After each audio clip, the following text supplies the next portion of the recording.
And who is that? Terence Crawford, that's it. You know, I'm 41-0 for a reason. You gotta have 4 arms. I know. I know. And 6 eyes. Our job is to line it up. And us fighters, we're warriors. We're gonna always wear it. We always want to fight the best. Floyd Mayweather has sent a warning to Crawford after debates about who would win.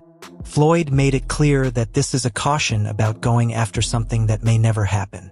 He says Crawford could be chasing a ghost because the Mayweather who ruled the sport retired on his own terms, and he will not let anyone change that legacy. Man, me versus anybody, I'm gonna always say me. Okay. Come on now.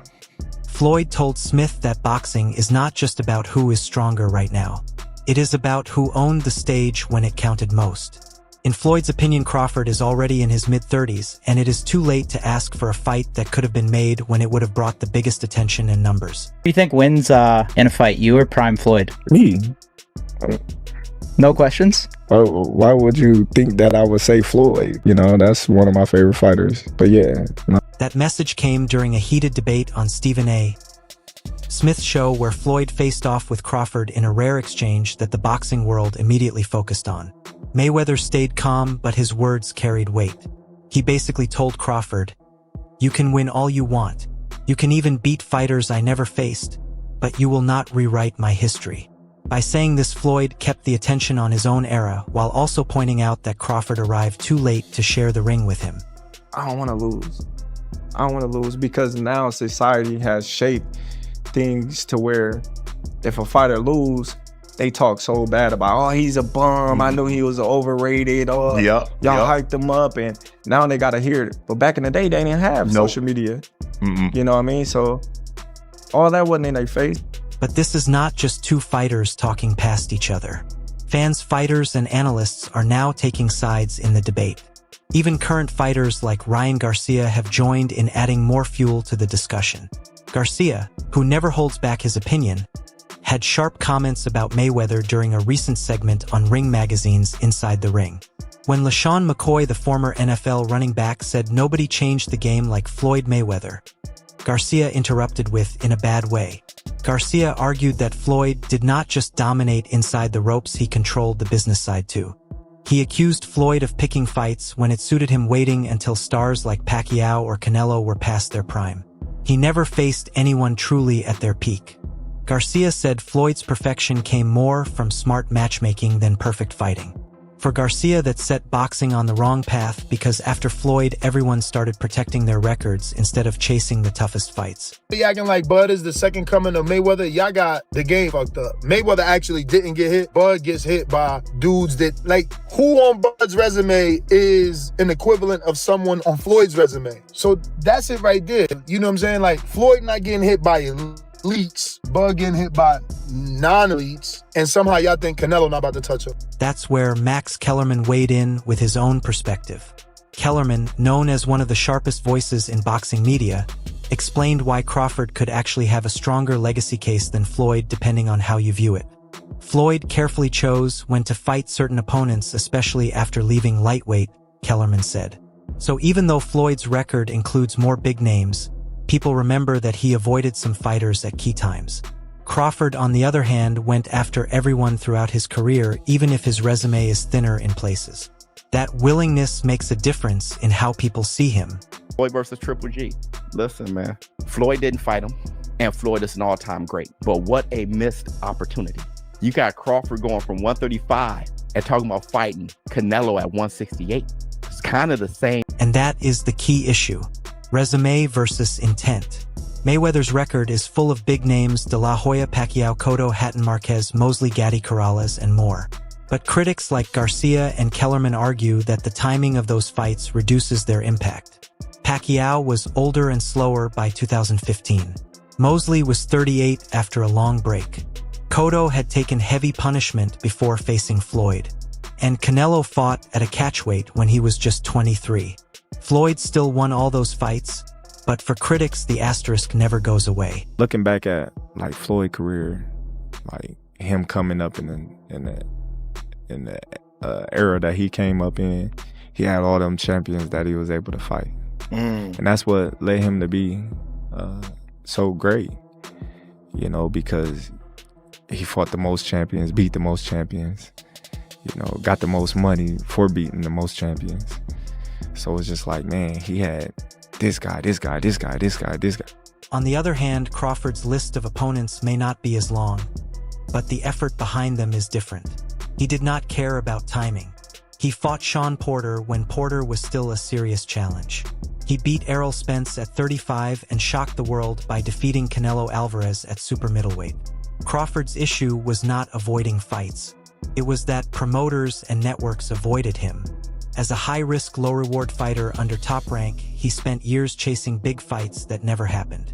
By the time he finally got his shot with Spence, he was already well into his 30s. We knew Crawford is a great fighter, and I did what I supposed to do, right? I tried for every way, and I trained really hard, and he deserved all the credit. No, I try my best tonight, and I just cannot figure out the style. Was it something specific, the movement, or? Now Crawford is 38 undefeated at 42 wins with undisputed titles in 3 weight classes and a list of notable victories including Gamboa, Postal, Jeff Horn, Porter, Spence, and Alvarez. Compared to Mayweather's 50 wins, the numbers favor Floyd. 8 fewer wins may not seem like much, but in legacy discussions, every number matters. Still, Crawford has a move Floyd never made by aiming for a 6th weight class. If he drops to middleweight and captures a belt, he will achieve something Mayweather never tried. Floyd stopped at 154. While he made history there, he never went after 6 divisions. Crawford's drive to chase bigger and tougher challenges could be the factor that changes the debate. Floyd had a lot of craft that mimicked some of the things that Sugar Ray did. So does Terence. And Terence is psychologically a latter-day Sugar Ray Robinson. He has the same kind of capacity to be charming and then in the next 30 seconds to turn on his fire. And that, I think, is part of what he's going to take into the ring against Canelo. The timing of their careers adds another layer to the debate. Crawford won his first world title in 2014, just a year before Floyd defeated Pacquiao and then Andre Berto to finish his run. The overlap was small, but it existed. If Floyd had stayed active, the fight could have happened. But by then, Mayweather was focused on protecting his legacy, not chasing new challenges. That was the point he made on Stephen A. Smith's show. Don't ask me now. If it was going to happen, it would have been when the money and interest were at their peak. That moment is gone, and so are the what-ifs. Crawford's victories today don't bring Floyd back into the ring. The thing about it is Terence has been the only other guy that people can say he always figures it out. Yeah, you know? Yeah, that's true. But you gotta have an OG somewhere. Anybody else? Yeah, there's an OG somewhere. Somebody gotta pioneer it, right? Yeah, you gotta. There's an OG you can't out-figure out somewhere, and I just believe Floyd is that OG you can't out-figure out. That does not stop fans from picturing the matchup. Mayweather at 147 was a defensive genius, almost impossible to hit clean, and could wear opponents down round by round. He went 12-0 at welterweight from age 28 to 38, dominating that division for a decade. Crawford at 147 was more explosive, a switch hitter with knockout power and a natural aggressive edge. He went 8-0 in 5 years, finishing most opponents decisively.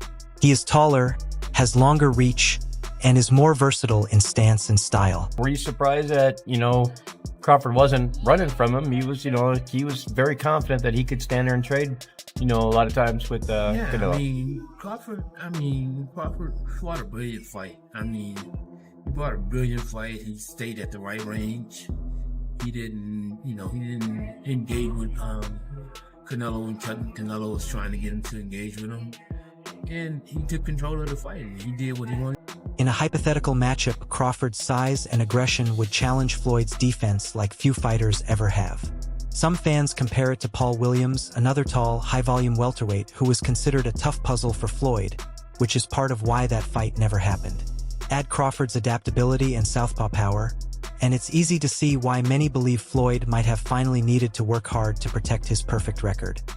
since Bud so strong. That's what I said. Why you talking about 54? None of them dudes gonna get you up. If you truly beat Canelo, why not be the greatest fighter in the existence of boxing? Like, Bivol was the only dude to beat 2 undisputed active champions. Like, he beat Canelo as an undisputed champion, and he beat Better Beef as an undisputed champion. Bivol historically might go down as one of the greatest to ever do it. If you beat Bivol and you beat Canelo, I mean, Crawford might have surpassed TBE. All right, everyone.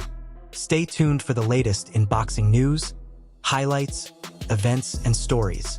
Subscribe to Knockout today and turn on notifications so you never miss an update.